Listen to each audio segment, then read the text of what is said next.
নমস্কার। আজকে আমি ফিলিপিন্সের সাইকোলজিক্যাল হরর মুভি পোস্ট হাউসের সম্পূর্ণ কাহিনী বর্ণনা করব। এই মুভিতে ফিলিপিন্সের মাইথোলজিক্যাল ক্রিয়েচার মানানাঙ্গালের কথা আছে। ফিলিপাইনের লোককাহিনীতে মানানাঙ্গালকে সাধারণত একটি ভয়ঙ্কর এবং অদ্ভুত মহিলা প্রাণী হিসেবে চিত্রিত করা হয়। তার ওপরের ধর তার নিচের শরীর থেকে সম্পূর্ণ আলাদা। এর অন্ত্র উন্মুক্ত এবং বড়, এবং এর রাতে বাদুড়ের মতো ডানা গজায়। তখন সে শিকারের সন্ধানে উড়ে বেড়ায়। সাধারণত বিশ্বাস করা হয় যে মানানাঙ্গাল দীর্ঘায়িত। সে জিহ্বা ব্যবহার করে, ভ্রূণ আহরণ করে আর রক্তকে ঘুমন্ত গর্ভবতী মহিলাদের শিকার করে।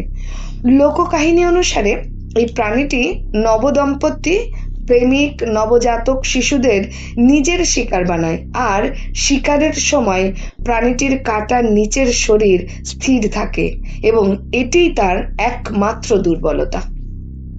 তাহলে চলুন কাহিনীতে প্রবেশ করি। কিন্তু শুরু করার আগে আমার একটাই অনুরোধ, আপনারা অবশ্যই চ্যানেলটিকে একটা সাবস্ক্রাইব এবং লাইক করবেন। একদম শুরুতেই দেখা যায় এক বুড়ো লোক তার স্টুডিওতে ফিলিপিনের প্রথম সাইলেন্ট হরর মুভি, যেটা মানানাঙ্গালের ওপর বেস্ড করে তৈরি, তার নেগেটিভ রিলগুলি পরপর সাজিয়ে সেটা এডিট করে মুভিটা রিস্টোর করার চেষ্টা করছে। কয়েকটা সিন রিস্টোর করার পর যখন মানানাঙ্গাল ক্যামেরার সামনে আসে, তখন সিন ওখানেই আটকে যায়। এর পরের নেগেটিভ রিলগুলো আর খুঁজেই পাওয়া যায় না। পরের সিনে সাই নামের এক ব্যক্তি রাতে নিজের স্টুডিওতে বসে একটা বিজ্ঞাপন এডিট করছিল। সে ঠিক করেছিল রাত জেগেই কাজটা শেষ করবে, কারণ পরের দিন সকালে সেই বিজ্ঞাপনটা এডিট করে তাকে দিতে হবে। কাজ করতে করতে সাই উঠে একটা ছবির সামনে যায়। সে ছবিতে ওই লোকটা ছিল যে সিনেমার শুরুতে সাইলেন্ট মুভিটা রিস্টোর করছিল, আর আসলে উনিই ছিলেন সাইয়ের বাবা। আর তিনি ওই পুরনো মুভি রিস্টোর করতে গিয়েই মারা যান। ওই ছবিতে সাইয়ের মা আর ছোট সাইও রয়েছে। যাই হোক, সাই আবার এডিট করার কাজ করতে থাকে। তবে সে একা কাজ করছিল না, তার সাথে একটি ছেলেও ছিল যে একদম নতুন কাজে ঢুকেছে আর সাইয়ের সাথে থেকে কাজ শিখছে। তখন সাইয়ের মেয়ে রেয়া সাইয়ের স্টুডিওতে আসে বাবার সাথে কাজ করতে। সাথে করে সে একটা বাক্স নিয়ে আসে তার বাবাকে দেওয়ার জন্য। রেয়া সাইকে বলে তার মা এই বাক্সটা ফেলে দিচ্ছিল এটা সাইয়ের বলে, কিন্তু এটা যেহেতু তার দাদু তার বাবাকে দিয়েছে, তাই এই বাক্সটা সে নিয়ে এসেছে। সাই বাক্সটা খুলে দেখে ওর মধ্যে সেই সাইলেন্ট ভূতের বইয়ের নেগেটিভ রিলগুলো রয়েছে। রেয়া বলে এই রিলগুলো রিস্টোর করতে, কিন্তু সাই রাজি হয় না, কারণ তার বাবা এই সিনেমা রিস্টোর করতে গিয়েই মারা গিয়েছিল। আর তাছাড়া এই সিনেমার আত্মাকে মাঝে মাঝে সে দেখতে পায়। তার যেন মনে হয় এই রিলগুলো রিস্টোর করতে গেলেই আবার সেই পুরনো অভিশাপ, সেই আত্মা ফিরে আসবে। সাইয়ের বারণ করার পর রেয়া ওখান থেকে বেরিয়ে যায় মন খারাপ করে। ঠিক সেই মুহূর্তে রেয়ার মা রেয়াকে ফোন করে। রেয়া আর তার মায়ের কথা শুনে বুঝতে পারা যায় তার বাবা মার ডিভোর্স হয়ে গেছে, আর ডিভোর্সের জন্য দায়ী রেয়ার বাবা সাই। কারণ সাই খুব অ্যাগ্রেসিভ টাইপের ছিল আর খুব নেশাও করত। যাই হোক, ফোনে রেয়ার মা তাকে তার বাবার থেকে দূরে থাকতে বলে, কারণ তার বাবা যে কোনো সময় ভায়োলেন্ট হয়ে গিয়ে রেয়ার কোনো ক্ষতি করতে পারে। কিন্তু রেয়া বলে তার বাবা তাকে কিছু করবে না। এরপর ফোন রেখে রেয়া স্টুডিওর ভেতরে যায়, কিন্তু সে সেখানে এক ছায়ামূর্তিকে দেখতে পায়, যেটা রেয়াকে দেখেই পালিয়ে যায়। রেয়া এটা নিয়ে বেশি মাথা ঘামায় না, সে তার বাবার কাছে চলে যায়। তাই রেয়াকে দেখে বলে সে আজকে ওই সাইলেন্ট হরর মুভিটা রিস্টোর করবে। রেয়া এতে খুব খুশি হয়। তখন রেয়া আর সাই বেসমেন্টের মতো একটা ঘরে যায়। এটা সেই ঘর যেখানে সাইয়ের বাবা ওই পুরনো বইটা পুনরুদ্ধারের কাজ করছিল। যাই হোক, এরপর রেয়া ওই নেগেটিভগুলোকে পর পর অ্যাটাচ করতে থাকে মেশিনের দ্বারা। কিন্তু হঠাৎ করে ওই মেশিনের হ্যান্ডেলটা ভেঙে যায়। তখন সাই তার উপরে রাগারাগি করে আর বলে স্টোর রুম থেকে আরেকটা হ্যান্ডেল নিয়ে আসতে।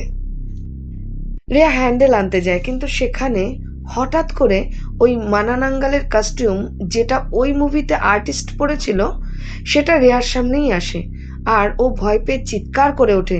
তখন সাই চলে আসে। রেয়া জিজ্ঞাসা করে এই মুভি তো অনেক দিন আগেকার, তাহলে এতদিন ধরে এই কস্টিউম এখানে একদম ভালো অবস্থায় কি করে আছে? সাই এই ব্যাপারে কিছু বলে না, সে রেয়াকে শুধু চলে যেতে বলে। তখন রেয়ার কাকা সেখানে আসে। সাই তাকে ওই স্টোর রুমের মধ্যে নিয়ে যায় ওই কস্টিউমটা দেখাবে বলে।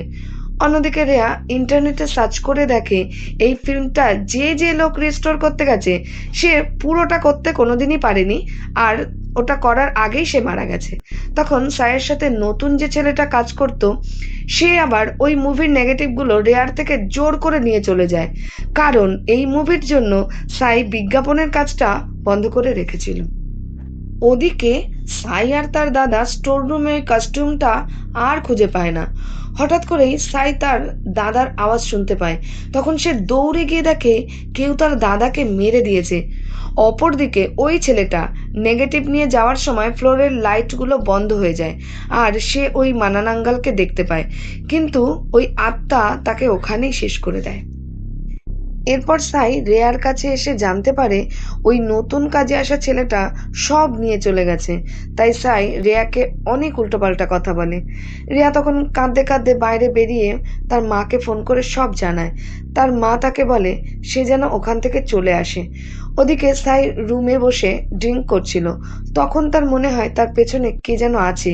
সে পেছন ফিরে দেখে সেখানে মানানাঙ্গাল দাঁড়িয়ে আছে। তারপর ওই আত্মা ওই রুম থেকে বেরিয়ে স্টোর রুমে যায় আর সাইও ঠিক তার পেছন পেছন যায়।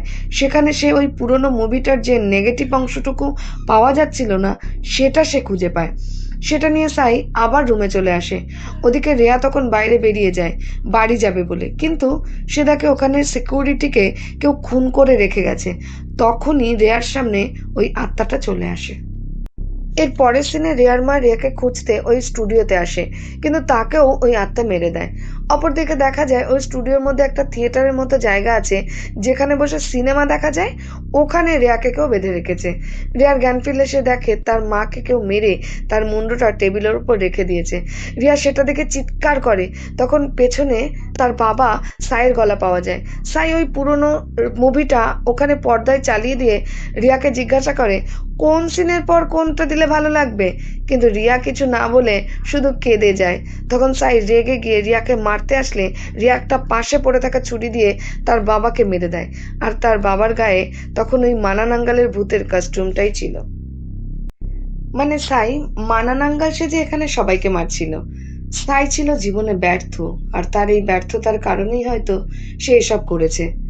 তবে এখানে মানানাঙ্গালের আত্মাও ছিল, তবে এই আত্মা মানুষের মনের ভেতরের ভয় থেকে তৈরি।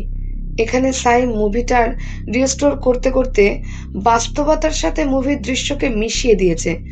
মুভিতে আমরা যাকে অশুভ সত্তা হিসেবে দেখি সে আসলে কোনো আত্মা নয়, সে হলো সাইয়ের নিজের মানসিক একটা প্রতিচ্ছবি। আর এই মুভিটার রিস্টোর করতে গিয়ে যে লোক মারা যাচ্ছিল সেটাই আত্মার কারণে নয়, তাদের নিজেদের ভয়ের জন্য। যাই হোক, সিনেমার শেষ দৃশ্যে রিয়া এই নেগেটিভগুলো সব পুড়িয়ে দেয়, আর এই দৃশ্যের মাধ্যমে বোঝা যায় রিয়া আর পুরনো জিনিসকে আঁকড়ে ধরতে চায় না। সে তার ভয়কে আর নিজের মনে পুষে রাখতেও চায় না। মুভিটা এখানেই শেষ হয়ে যায়।